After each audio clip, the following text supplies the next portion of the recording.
안녕하세요 여러분. 오늘의 기사 내용은 테슬라의 2분기 납품 실적, 제롬 파월의 최근 발언과 금리 인하 전망입니다. 우선 좋아요 버튼을 누르고 채널 구독 및 알림 설정 또 잊지 마세요. 여러분의 관심과 지지가 저희에게 큰 힘이 됩니다. 첫 번째 소식은 최근 월스트리트 저널에 실린 테슬라 관련 소식을 여러분께 전해드리겠습니다.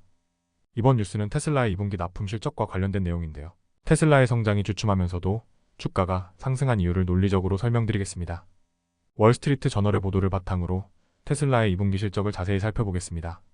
최근 테슬라는 2분기 동안 전 세계적으로 44만 3,956대의 차량을 인도했습니다. 이는 전년 동기 대비 4.8% 감소한 수치입니다. 하지만 예상보다 낙폭이 적어 주가가 상승했습니다. 테슬라는 여전히 전 세계 전기 자동차 판매량 1위를 유지하고 있습니다. 테슬라는 미온적인 수요와 치열한 경쟁 속에서 성장 둔화를 겪고 있습니다. 특히 중국 시장에서의 경쟁이 치열합니다. 6월에만 중국 내 매출이 24% 감소했습니다. 이는 경쟁사인 BYD가 저렴한 전기차 모델을 출시하면서 테슬라의 판매량이 감소했기 때문입니다. 하지만 BYD도 2분기 동안 42만 6,039대를 판매하며 작년 대비 21% 증가했습니다. 테슬라는 2분기 동안 41만 831대의 차량을 생산했습니다. 이는 전년 대비 14% 감소한 수치입니다. 그러나 주가는 10% 상승했습니다.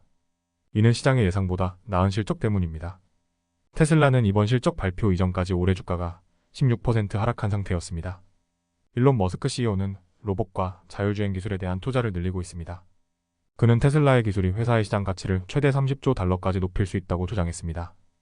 또한 머스크는 테슬라의 가격을 낮추고 비용을 절감하며 이익을 증가시키려 노력하고 있습니다.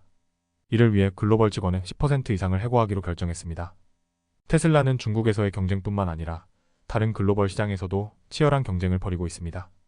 다른 주요 자동차 제조업체들도 전기차 시장에 진출하며 테슬라의 시장 점유율을 위협하고 있습니다. 예를 들어 제너럴 모터스와 토요타 모터는 2분기 동안 각각 9%와 두 자릿수 성장률을 기록했습니다.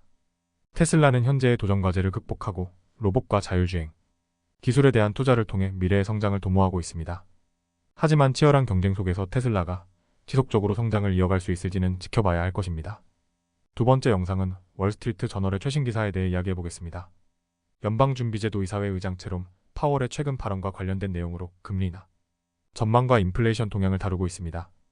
제롬 파월 의장은 최근 포르투갈에서 열린 컨퍼런스에서 다른 중앙은행 총재들과 패널 토론을 가졌습니다. 파월 의장은 올해 초 반등 이후 인플레이션이 하락세로 돌아선 것에 대해 기쁘게 생각한다고 말했습니다.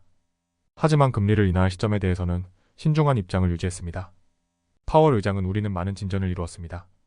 라며 노동시장이 더 나은 균형을 향해 상당히 큰 움직임을 보였다고 평가했습니다. 이는 인플레이션이 둔화되고 있다는 신호로 해석될 수 있습니다. 파월 의장은 금리 인하를 위해서는 인플레이션이 지속 가능하게 하락하고 있다는 확신이 필요하다고 강조했습니다. 그는 우리는 인플레이션이 지속 가능하게 하락하고 있다는 확신을 갖고 싶습니다. 라고 말하며 지금 당장 금리를 인하하기에는 너무 이르다는 입장을 보였습니다. 지난달 발표된 경제 전망에 따르면 대부분의 연방준비제도 이사회 임원들은 올해 12회 금리 인하를 예상하고 있습니다. 하지만 다음 회의는 7월 30과 31일에 열리며 이때 금리가 유지될 가능성이 큽니다.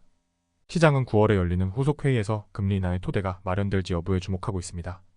현재 연방준비제도 이사회가 선호하는 지표에 따르면 5월 인플레이션은 2.6%로 떨어졌습니다. 이는 1년 전의 4%보다 낮지만 여전히 연방준비제도 이사회의 목표치인 2%를 상회합니다. 따라서 패드는 금리 인하를 서두르지 않고 신중하게 접근하고 있습니다. 파월 의장은 노동시장의 지속적인 냉각이 인플레이션을 둔화시키는데 기여할 수 있다고 보며 고용시장의 상황을 면밀히 주시하고 있습니다. 그는 노동시장이 냉각되고 있는 것을 알 수 있습니다. 적절하게도 그렇습니다. 우리는 이를 매우 깊게 지켜보고 있습니다. 라고 말했습니다. CME 그룹에 따르면 금리 선물 시장 투자자들은 9월까지 첫 번째 연준 금리 인하가 이루어질 가능성을 약 70%로 보고 있습니다.